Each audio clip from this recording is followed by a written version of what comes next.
പേടി എന്ന് പറയുന്നത് നിങ്ങൾക്ക് മാറ്റണമെങ്കിൽ നിങ്ങൾ ആ പേടിയെ അതിജീവിക്കണം. നിങ്ങൾ എവിടെയെങ്കിലും ഒളിഞ്ഞിരുന്നു കഴിഞ്ഞാൽ ഒരിക്കലും പേടി പോകത്തില്ല.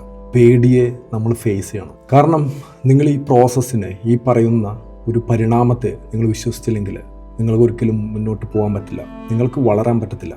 ഞാൻ പറഞ്ഞതെന്താണെന്ന് വെച്ചാൽ, നിങ്ങൾക്ക് പേടി മാറ്റണമെങ്കിൽ you have to take risk. Comfort സോണിൽ നിന്നുകൊണ്ട് നിങ്ങൾക്ക് ഒരിക്കലും പേടി മാറ്റാൻ പറ്റില്ല. Take risk. If you win you will be happy, if you lose you will be wiser. രണ്ട് രീതിയിലാണെങ്കിലും നിങ്ങൾ വളരും. അങ്ങനെ നിങ്ങൾ എടുക്കുന്ന സ്റ്റെപ്പുകൾ നിങ്ങൾ വിജയത്തിലേക്ക് എത്തിക്കും. അതുകൊണ്ട് ആ വിജയം മറ്റുള്ളവരോട് പറയട്ടെ, നിനക്ക് കഴിയുമെന്ന് പറയട്ടെ. ഡിസിപ്ലിനാണ് ഓരോ വ്യക്തിയെയും വിജയിപ്പിക്കുന്നത്. ഡിസിപ്ലിൻ എന്ന് പറയുന്നത് ഭയങ്കര ബുദ്ധിമുട്ടാണ്, വേദന ഉള്ളതാണ്. പക്ഷേ നിങ്ങൾക്കൊരു മൈൻഡ് സെറ്റ് വരും. I can win, I will win, I do win. അതായത് എനിക്ക് ജയിക്കാൻ കഴിയും, ഞാൻ ജയിക്കും, ഞാൻ ജയിക്കുക തന്നെ ചെയ്യും എന്നുള്ളൊരു മൈൻഡ് സെറ്റ് വരും നിങ്ങൾക്ക്. മറ്റുള്ളവർ നിങ്ങളെ ക്രിട്ടിസൈസ് ചെയ്യും. You have to accept the criticism, but never ever accept or tolerate disrespect.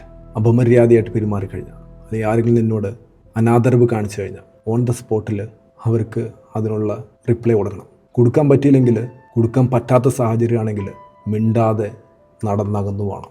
ആ തീ നിങ്ങൾ കെടുത്തരുത്. ആരൊക്കെ എന്തൊക്കെ പറഞ്ഞാലും ഒരിക്കലും നിൻ്റെ വില നീ കുറച്ച് കാണരുത്. നിൻ്റെ കളർ എന്താണോ, നിൻ്റെ നാഷണാലിറ്റി എന്താണോ, നിൻ്റെ ജാതി എന്താണോ, മതം എന്താണോ, ആ പറയുന്ന കാര്യങ്ങൾ കൊണ്ട് ഒരിക്കലും നിൻ്റെ വ്യക്തിത്വത്തെ വിലയിരുത്തരുത്.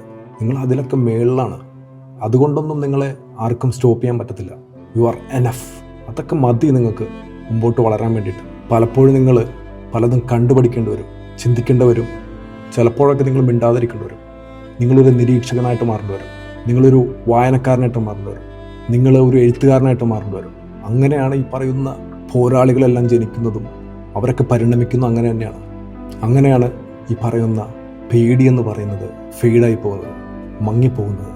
നിൻ്റെ ഉദ്ദേശം എന്ന് പറയുന്നത് സ്വരത്തേക്കാൾ, നിൻ്റെ വോയിസിനേക്കാൾ കൂടുതൽ ഒച്ചത്തിൽ സംസാരിക്കുമ്പോൾ അൺഷേക്കബിൾ ആയിട്ടുള്ള, ഫുൾ കോൺഫിഡൻസ് ഉള്ള, ഫിയർലെസ് ആയിട്ടുള്ള വ്യക്തികളായിട്ട് മാറുന്നത്.